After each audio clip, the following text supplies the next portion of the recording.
Welcome to the Do-It-Yourself Elk Hunting video. This video is designed to answer your questions about do-it-yourself elk hunting. There's a lot of guys out there that would like to go on an elk hunt every year, but they just can't afford it because of the expense with outfitters. And we're not here to knock outfitters at all, but fact is you can go 5 years on a do-it-yourself hunt for the price of 1 year with an outfitter. Your success rate with an outfitter may be higher, but for the most of us, the trip is more about memories than killing. If you're just looking for something nice to hang on the wall, then you may as well go with an outfitter, or to one of those fence pet and shoots. But if you want a trophy that you can truly be proud of, along with a pocket full of great memories, then a do-it-yourself hunt may be for you. This video is not designed to teach you how to hunt, but rather to help you through some of the pitfalls that we've been through and possibly save you some time and money. The first and most important thing to planning a trip like this is to carefully pick the crew you're going to hunt with. 2 to 5 guys is ideal, but they must all be able to get along well and for the entire hunt. One cheap or whiny bitch can spoil a trip for everyone. This is our crew, and we all go each year and enjoy each other's company, which makes the hunt that much more special. When you have an elk down 5 miles in the woods, you have to know you can depend on your crew to help pack it out, even if there's 3 feet of snow on the ground.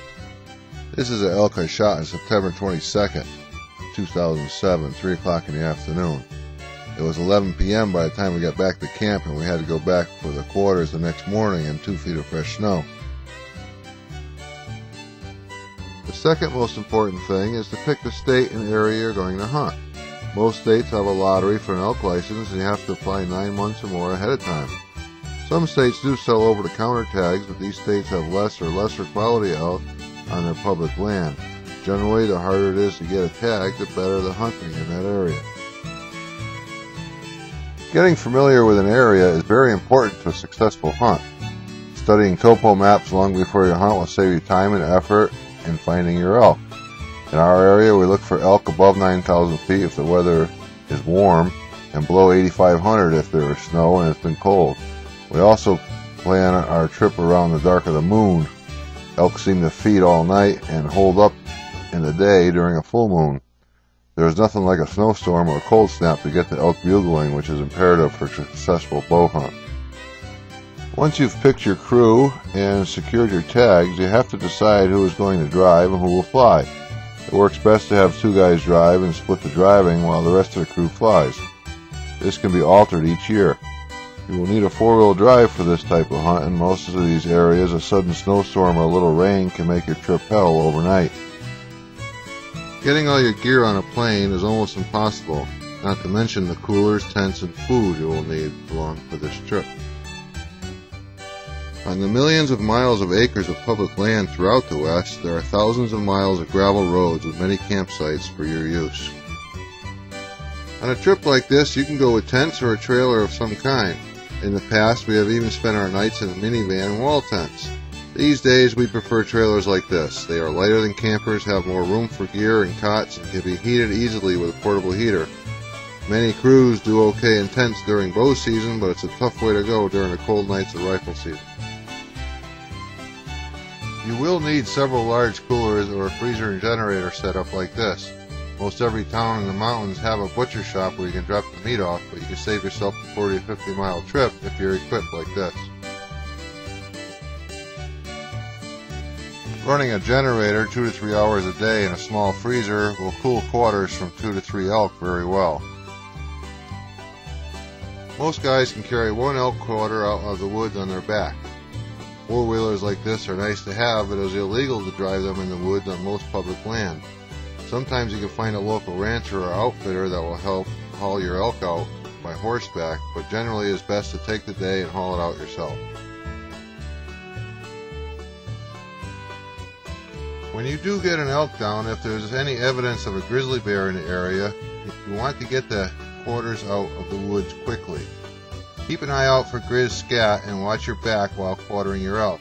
Some states don't allow you to carry firearms while bow hunting, and the extra weight will just slow you down while climbing these mountains anyway. Packing light while climbing these mountains is essential. You only want to carry what you need for the day, like a sandwich, water, and some waterproof matches.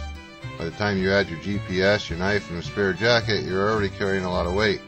If you hunt hard like we do, you will hike 5 to 15 miles a day through these mountains in this thin air, and you will want to travel as light as possible. This is not the kind of trip you want to do in 1 week. Sometimes it takes 3 to 4 days to find the elk and get to know the lay of the land.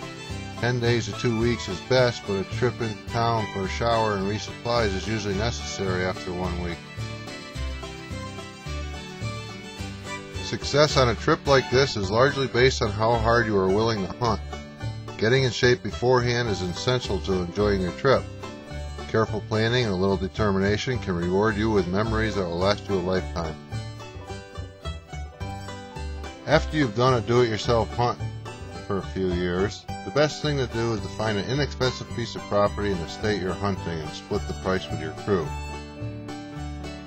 In Wyoming, you can accumulate points each year that you apply, but don't draw a tag.